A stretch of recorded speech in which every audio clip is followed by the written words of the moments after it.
Hi friends, welcome back to the new video. Today we are going to see about Afghanistan. Afghanistan, it's a long-lived multi-ethnic country located in the heart of South Central Asia, lying along important trade routes connecting Southern and Eastern Asia to Europe and to the Middle East. Today we'll see 21 fun facts about Afghanistan that you probably didn't know.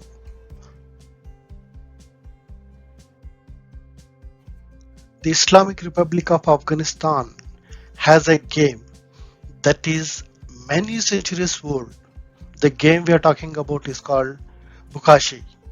The main aim of the game is to catch a goat while riding a horse, which is harder than it looks.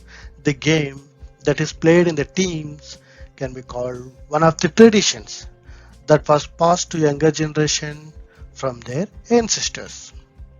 In fact, the popularity of the game among people of different age turned into a national sports game. The country has only one Jewish citizen, believe it or not, but Afghanistan once served home to as many as 40,000 Jews. An interesting fact about Afghanistan is that today Zablan Cemento is the only Jewish native living in the country. The country's most popular holiday is New Year. The celebration are called Nowruz takes place on the 21st of March and is linked with Islamic traditions. Every year, thousands of travelers gather at the well-known mosque in the city of Masjid-e-Sharif to celebrate and welcome the new year.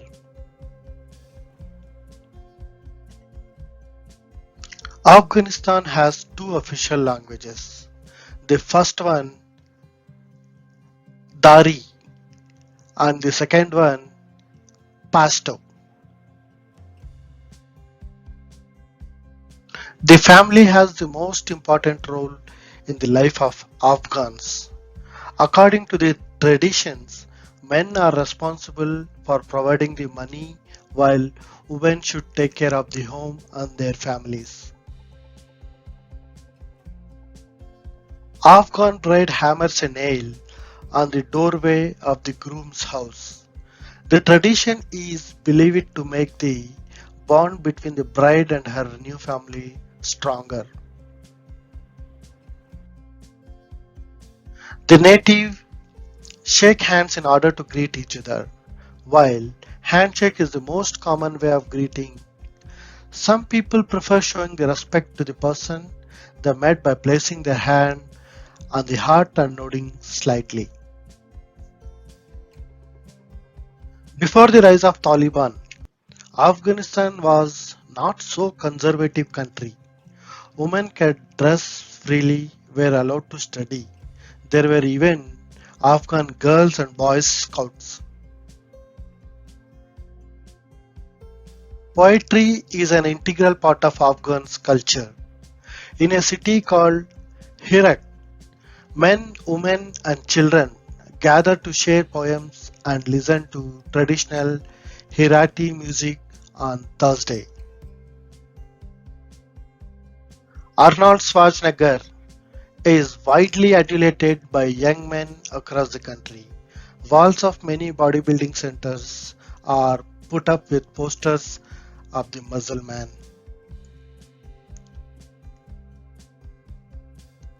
A Japanese journalist turned chef Hiromi married an Afghan girl, has been living in Afghanistan and now teaches natives to make delicious sushi. People of the country are not referred as Afghanis but as Afghans. Afghanis is the currency. Not to say, but this deserves to be mentioned. Afghans have amazingly beautiful eyes. Architecture remains an identifying feature for the country. This is a picture of the Blue Mosque in Afghanistan. Before invasion, children were not under the constant threat of extremism. Elementary education was common even in rural areas. Afghan women were granted voting rights in 1920. Equality in Afghanistan constitution in 1960s. By early 1990s, women formed 70% of school teachers, 50% of government workers, and in Kabul, there were around 40% of doctors. However, entire scenario turned upside down with the later years with the rise of extremists. They were infamous for brutality inflicted on women, no educational rights, beaten and thrashed publicly for being unloyal, and were forced to wear burqas. Alexander the Great was the first to build Herat's ancient citadel when he captured the city in 330 BC.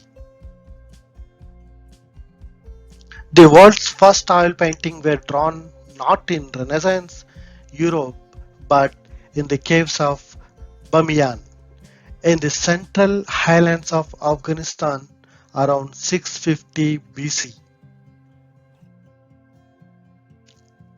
Kandahar airfield in Afghanistan is believed to be the busiest single runway airstrip in the world. Recently in Kabul, the United States ended 20 years of war in Afghanistan and the longest war in American history. See you all in next video.